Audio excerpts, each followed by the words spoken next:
A partir de 1930, a Argentina passa a ser governada por militares. O primeiro deles é o general Uriburu. E esses militares convocam eleições, realizam eleições, mas as eleições são fraudadas. Ou seja, a democracia passa a ser bastante frágil, uma democracia de fachada. Na verdade, desde o golpe do general Uriburu, os militares controlam a vida política da Argentina, configurando aquilo que os historiadores convencionaram chamar de a década infame. A década infame porque justamente se tratou de uma década em que a vida política foi esvaziada, em que as eleições eram controladas por essa cúpula militar e, enfim, uma série de medidas no campo da cultura, no campo da política, que são consideradas medidas de retrocesso em relação a toda a efervescência que o país vivera nos anos de governo da União Cívica Radical. Então, não vou entrar em detalhes aqui sobre a década infame, mas o que eu quero ressaltar é que, nesse momento, por conta da crise da agricultura e da pecuária voltadas à exportação, até que os mercados se recompusessem no âmbito internacional, essa crise favoreceu um novo surto de industrialização na Argentina e essa industrialização foi alimentada nesses anos especialmente por uma mão de obra que era fruto de migrações internas e de, portanto, um operariado recém-estabelecido na capital e um operariado que foi aproveitando essas oportunidades de trabalho que surgiam na indústria. E essa mão de obra, essas migrações internas, desempenharam, é claro, um papel importante no apoio, na base de apoio social que o peronismo soube explorar, soube cativar. Ou seja, essa Argentina é uma Argentina que vive um momento de um esfriamento da participação política, das formas de manifestação política. Esses governos que se sucederam nos anos 30 são governos que têm uma visão nacionalista, no sentido de também já preocupados em fomentar a indústria nacional, em fomentar uma maior autonomia econômica do país, mas são governos corruptos, são governos, enfim, que genericamente são considerados um momento de estagnação, de retrocesso na história do país. E justamente essa década infame é interrompida pelo golpe de 43, pelo golpe da GOL. Ou seja, a GOL, ela vem a realizar um golpe militar sobre uma república em que os militares já davam as cartas. O que acontece é que aqui esse grupo reunia um perfil específico de militares que tinham essas inclinações nazifascistas, ou seja, do ponto de vista do projeto político, eles representam uma inflexão em relação a esses que sucederam o general Uriburu ao longo dos anos 30. Bom, então chegamos à primeira metade da década de 40, Segunda Guerra Mundial, a Argentina com essas indefinições, o governo da GOL, então, relutando em apoiar o eixo e ocupa o posto, então, da Secretaria de Trabalho e Previsão, Juan Domingo Perón, essa figura que acabou representando um divisor de águas na história da Argentina. E agora, então, eu vou falar um pouquinho sobre ele. Perón, que pouco depois se casa com Eva Perón, que veio a ser Eva Duarte, né, que se tornou Evita Perón, e esse casal, então, que conseguiu introduzir na vida política argentina questões, formas de se fazer política, projetos, discursos, símbolos que apelavam a um certo imaginário da nação que eram bastante novos e que encontraram uma extraordinária base de sustentação, o que deu ao peronismo esse fôlego todo para que Perón governasse por um primeiro mandato presidencial, fosse reeleito em 1951 para um segundo mandato presidencial, e esse segundo mandato não se concluiu porque ele foi derrubado por uma intervenção militar. Uma intervenção militar conhecida como a Revolução Libertadora, ou seja, os fortes grupos antiperonistas se articularam para depor Perón em 55. O general Aramburu foi o protagonista desse golpe contra Perón em 55 e anos mais adiante ele viria a ser o primeiro grande alvo dos montoneiros que eram um movimento de guerrilha de jovens peronistas nos anos 60 que falavam em nome de um peronismo que já tinha quase nada a ver com esse Perón de que eu vou falar aqui. Ou seja, o peronismo vai, depois da queda de Perón em 55, vai assumindo novos ares, novas ênfases, novas concepções que se distanciam do projeto do próprio Perón, que se encontrava, depois de 55, exilado. Exilado primeiro no Paraguai de Stroessner, um Paraguai ditatorial, depois na República Dominicana, a República Dominicana do governo de Trujillo. Quem aqui leu um dos romances que eu indiquei sobre Trujillo conhece bem essa figura, também uma figura ditatorial, e por fim, e por mais longo tempo, na Espanha de Franco, na Espanha franquista. E é lá que Perón vive a maior parte do seu tempo de exílio e depois, como vocês sabem, retorna à Argentina em 73, recém-eleito presidente da República. A eleição é feita ainda em torno das negociações pela volta de Perón. Ele chega, assume e morre no ano seguinte. Ou seja, Perón ainda teve um período à frente do governo argentino entre 73 e julho de 74, quando ele morre. E em 74, então, ele é substituído pela sua segunda mulher, Isabelita Perón. Isabelita Perón representa na história argentina o início de uma ação repressora por parte do Estado em relação aos movimentos de esquerda, aos movimentos guerrilheiros que já se colocavam em cena nesses anos.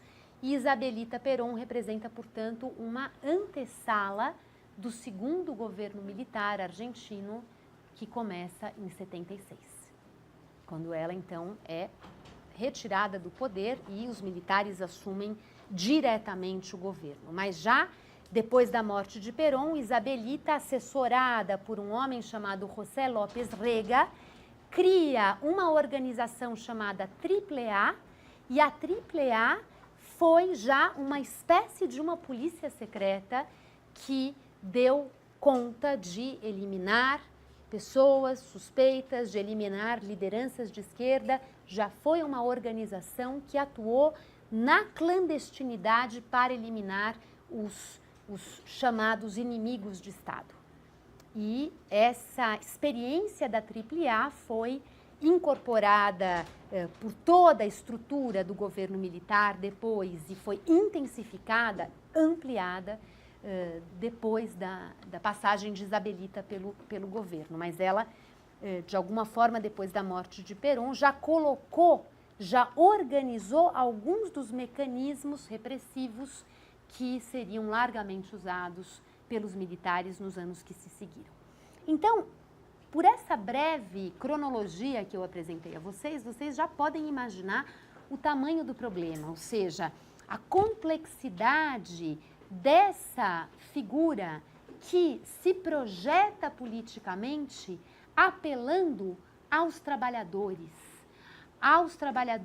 operários, aos trabalhadores braçais, aos cabecitas negras, aqueles que eram desprezados pelas elites tradicionais argentinas, aqueles que assustavam, né, que faziam com que a elite se retirasse, recuasse, porque aquela turba realmente era considerada bárbara, imprevisível.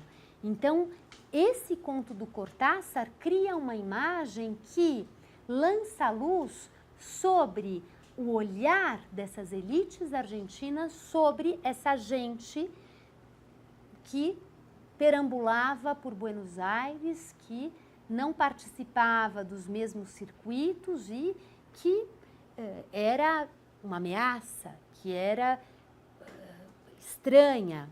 E uma gente que, com o peronismo, encontra uma voz.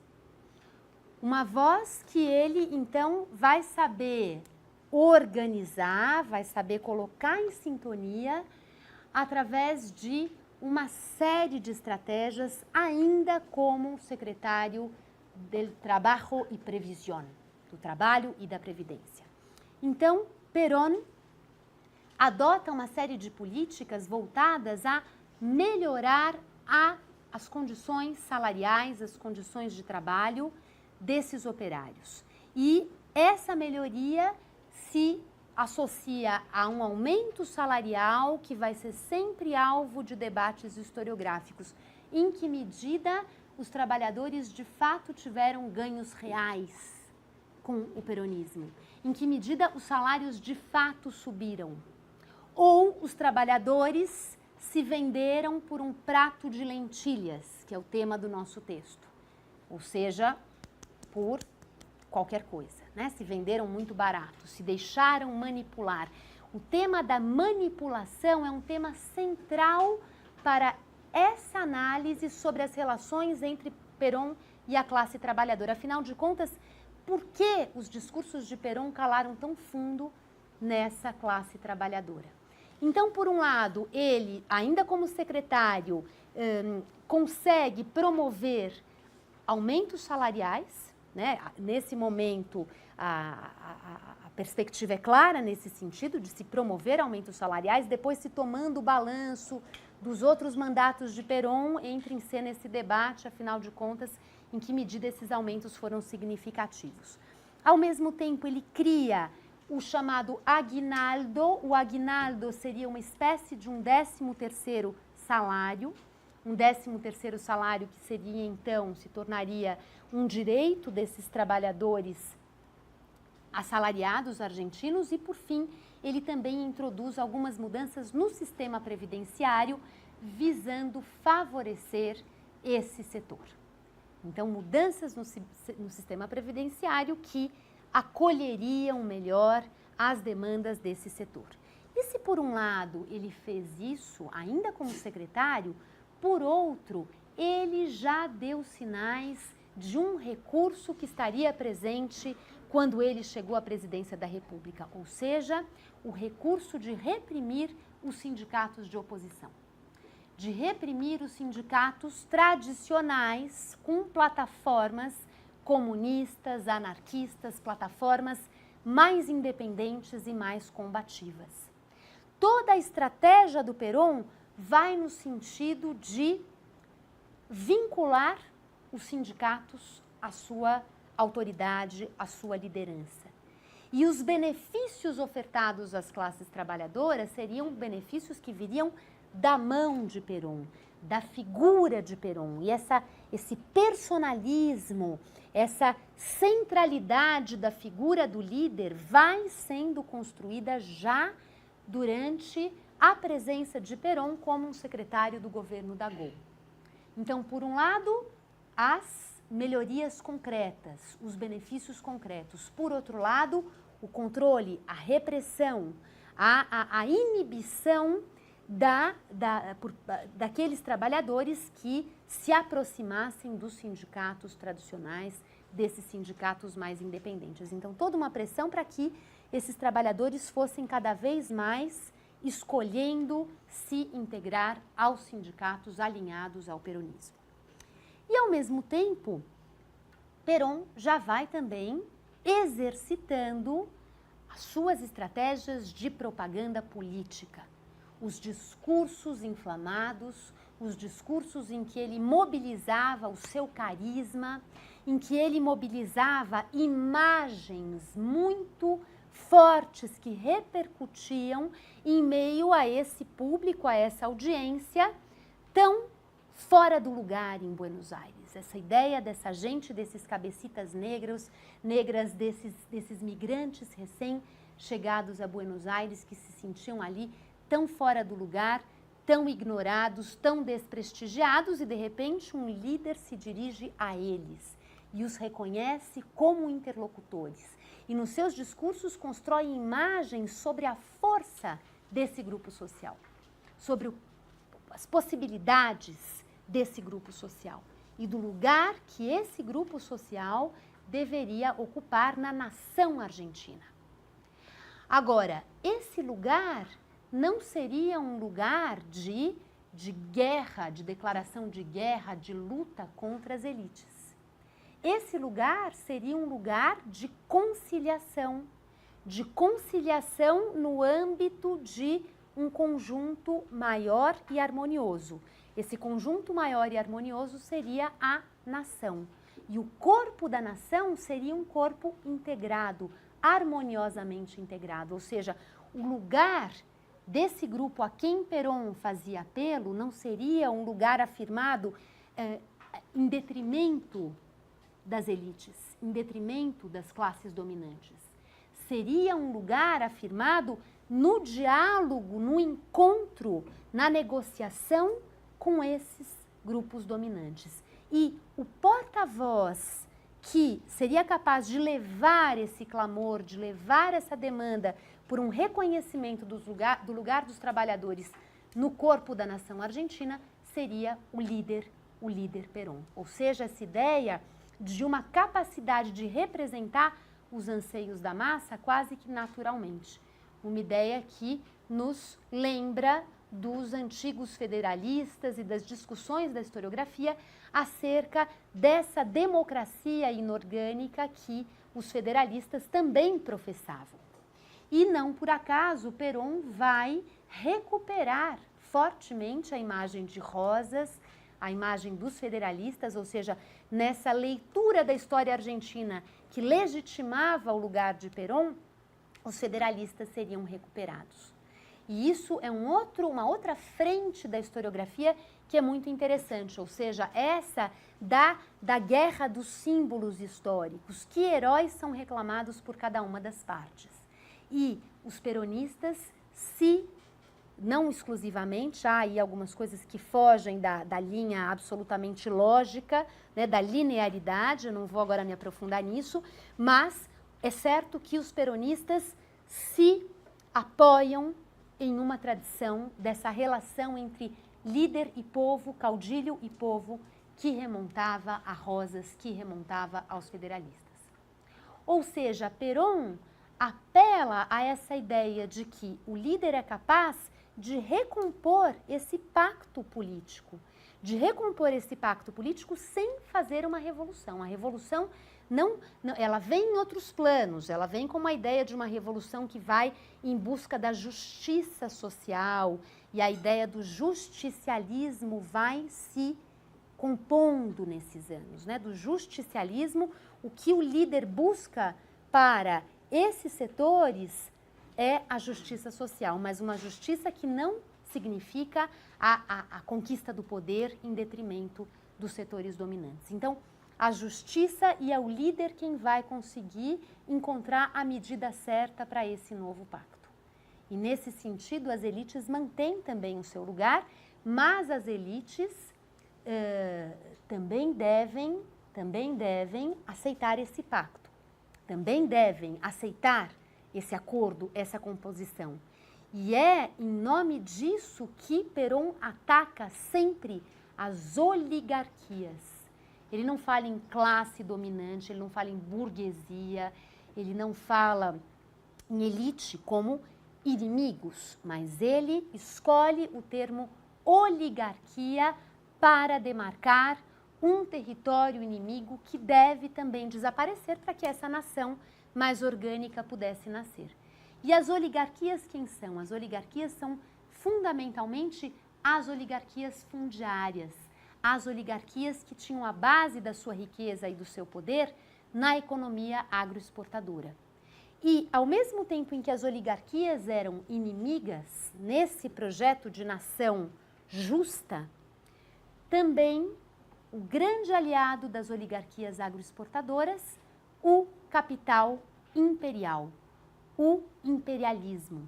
E o imperialismo constitui o segundo grande inimigo nessas imagens que Perón vai construindo na sua propaganda política, nos seus discursos.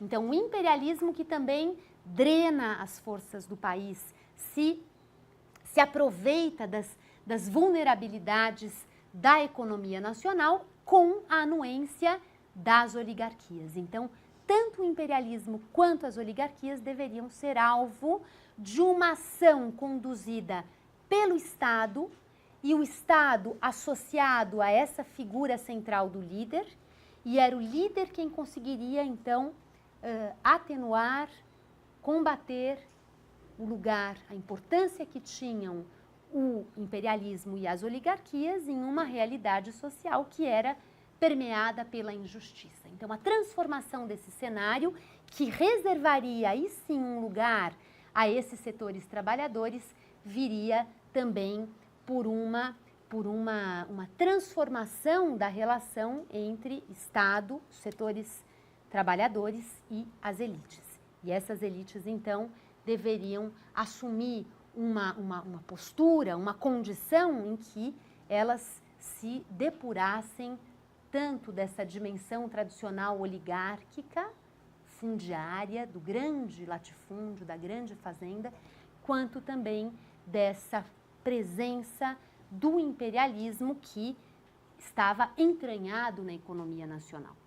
E para falar do imperialismo, Perón elege sempre alguns exemplos que são recorrentes nas cartilhas escolares que ele faz editar quando ele chega ao poder em 46, né? Os livros escolares vão sendo todos refeitos e eles trazem uma carga ideológica fortemente peronista, né? As cartilhas, os livros escolares exaltam a figura de Perón, exaltam a figura de Evita e participam, então, da construção desse imaginário em que o imperialismo é um dos grandes inimigos. E para falar do imperialismo, ele, por exemplo, se refere com muita frequência à ferrovia, às estradas de ferro e à presença do capital inglês nas estradas de ferro. Uma vez na presidência, Perón nacionaliza a ferrovia na Argentina. E também nacionaliza o setor elétrico, setor que também estava em mãos britânicas até então. Então, existem alguns passos no sentido de realização daquilo que era sinalizado muito euforicamente no plano do discurso. Existem alguns passos que correspondem àquilo que se sinalizava. E existe também toda uma margem que é um outro grande alvo das discussões historiográficas sobre em que medida esse discurso não era infinitamente mais transbordado do que aquilo que de fato se realizou.